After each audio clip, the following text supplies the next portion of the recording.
সেই তেতিয়া এডুকেশ্যন বিভাগৰ ইএম হিচাপে দায়িত্ব আছিল। তেতিয়া আমি কাৰ্বি ছাত্ৰ সন্থা হিচাপে কাৰ্বি কেএছএ নেতা হিচাপে আমি কাম কৰি আছিলোঁ।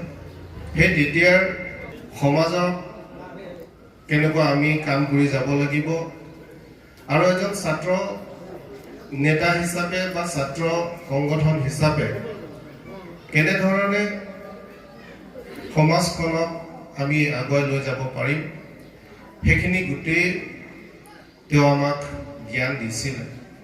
মই সুমৰ সংগ্ৰামক প্ৰথমতে আমি জানিছিলোঁ এজন শিল্পী হিচাপে, ইও মুখামুখি নহয়, ৰেডিঅ'ৰ যোগেদি অল ইণ্ডিয়া ৰেডিঅ' গুৱাহাটীৰ যোগেদিহে তেখেতৰ মাতেৰেহে মই প্ৰথম তেখেতৰ পৰিচিত।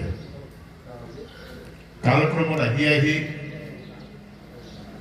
কাৰ্বি কালচাৰেল ছ'চাইটি কাৰ্বি যুৱ মহোৎসৱত আমি একলগ হ'ব পাৰিছোঁ। মই তেতিয়া সভাপতি আছিলোঁ, তেখেতক মই অৱতৰণৰ সমিতিৰ সভাপতি হিচাপে দায়িত্ব অৰ্পণ কৰিছিলোঁ। তেতিয়া তেখেত ভালকৈ কাম কৰি আহিছে।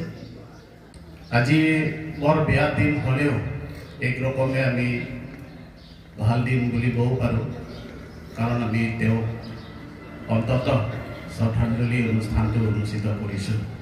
কবিসকলৰ কাৰণে তেওঁ যমুনাৰ পাৰে পাৰে বুলি এটা কবি অনুষ্ঠান অনুষ্ঠিত কৰিছে। তেনেকৈ সাহিত্যিকসকলৰ কাৰণেও তেওঁ কাম কৰিছে।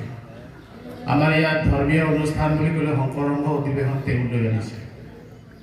তেখেতৰ লগত মই যেতিয়া মই জইণ্ট ছেক্ৰেটাৰী হিচাপত আছিলোঁ, তেখেতে আৰ্ট এণ্ড কালচাৰ বিভাগ চাইছিলে।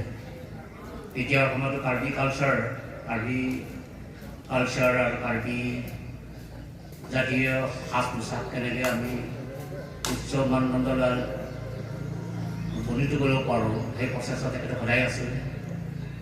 আৰু তেখেত এজন খুব সুন্দৰ মানুহৰ লগত মিলিব পৰা, সমাজৰ মানুহৰ লগত ওচৰত গৈ কথা ক'ব পৰা ব্যক্তি আছিলে। আৰু মই যেতিয়া কাৰ্বি লাভে খামে যেতিয়া কৈছিলে, সেই সময়তে ৰেকৰ্ড কাৰ্বি